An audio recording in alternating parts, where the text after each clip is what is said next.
ईका करेलू। गाने का नाम है ईका करेलू और खेसारी म्यूजिक वर्ल्ड पे रिलीज हो गया है।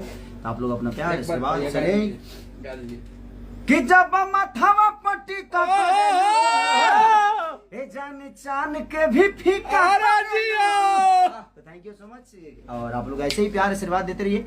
अब हर दिन कुछ नए ताजे के साथ आते रहेंगे, जाते रहेंगे, नहाते रहेंगे। आप लोग एंजॉय करते रहिए। आप लोग खेसारी म्यूजिक वर्ल्ड काम होगा। आप लोगों को कल से परसों में मिल जाएगा। बोलिए, इसमें भी बोलिए। और हमारा सीट है हमारा लक्की भी सोलर बाईसी का वीडियो कर रहा है।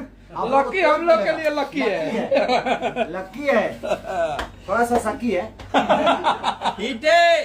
बहुत तगड़ा गाना रिलीज हो गया खेसारी म्यूजिक वर्ल्ड का ऑडियो। आप लोग बनाइए और मुझे भेजिए ताकि मैं भी आप लोग को अपनी स्टोरी में लगाऊं। यस और